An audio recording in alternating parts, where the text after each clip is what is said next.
Alright everyone, there's a very funny tweet archived in the description. Always archive things whenever possible. And don't use archive.org because the Wayback Machine has been tampered with now, and they'll remove entries that have been fact-checked. So they're trying to sanitize history, just so you're aware. So always use archive.today.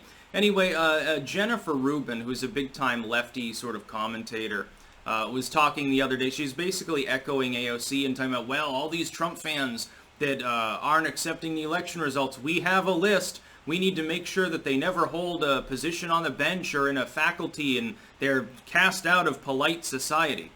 Polite society, my goodness, and you're saying it on Twitter. What's polite about that? To be clear, anyone who wants to be part of your boring, vapid, corrupt version of what polite society amounts to, you know, that's just fine. If you want to be part of that particular crowd, if you want to be boring, basically, go ahead.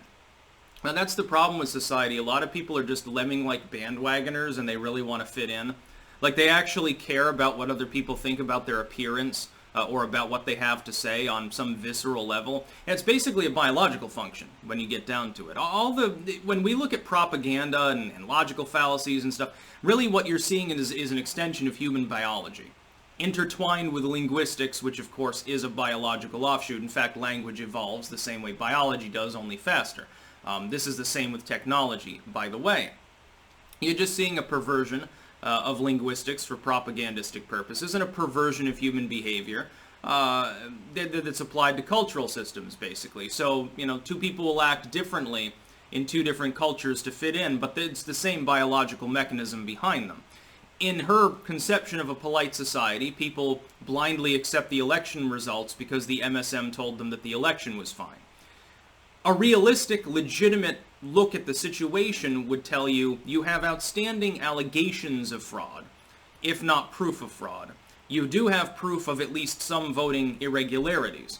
In such a situation where SCOTUS has not yet weighed in, it makes no sense to blindly accept the results. This includes, by the way, certain people at the moment on the left that are also raising an eyebrow at the particular results. And keep in mind, Biden's not a left-wing sort of figure. He's not really that liked by, like, the breadliners got behind him because Madrumph.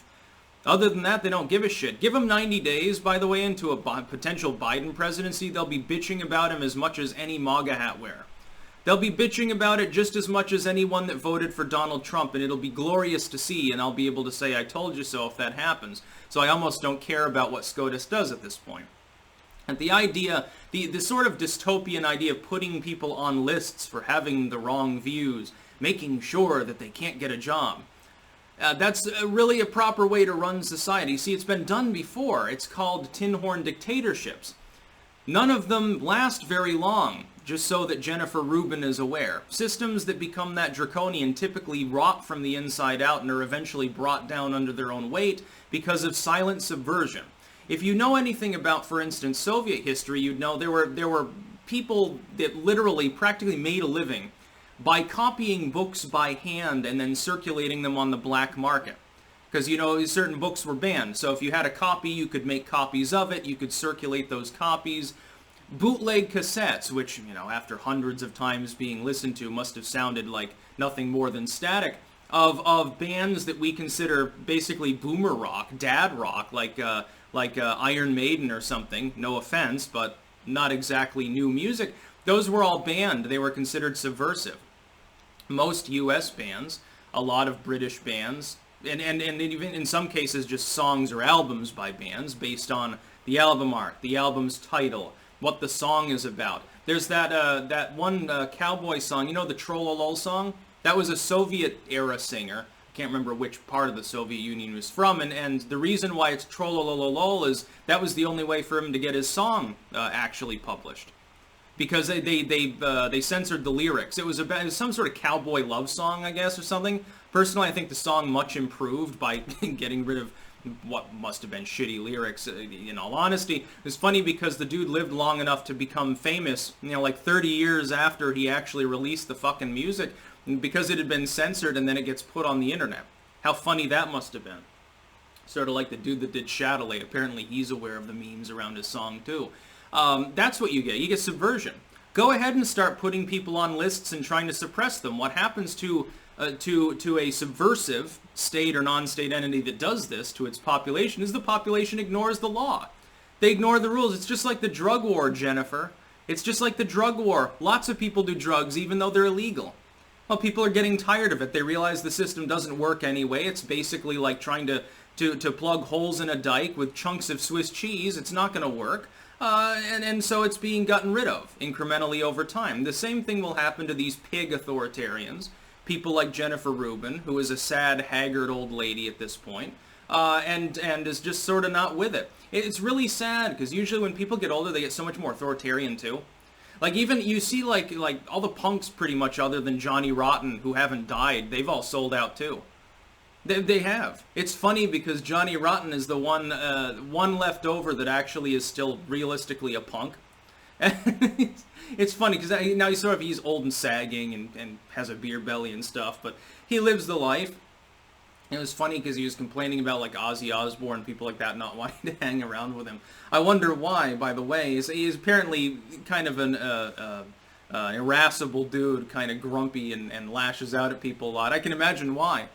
You end up in the punk scene in the early 80s and stuff, or I believe late 70s, more or less, and then everyone else around you has sold out completely within 10 years, and you're still doing heroin or whatever. And everyone else is like trying to get clean and sober and have a family and being mainstream. It must be a little bit exasperating at some point. Yeah. Go ahead and put me onto your No Polite Society list, though. It's like I told AOC, I want to be #1 on your enemy list.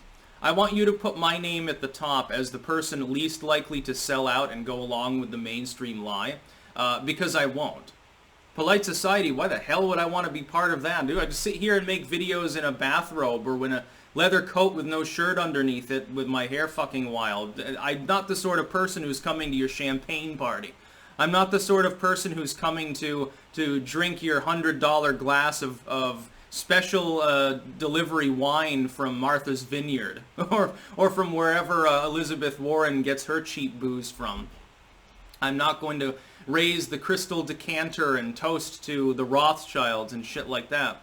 So please put me on your list because I don't ever want to be part of Polite Society. In fact, at some point when you make content like this, you basically have painted yourself into a corner where it's impossible to go back to being Polite Society or something, because the mainstream would never accept you anyway. Well, good, fuck them. That's about all. Peace out.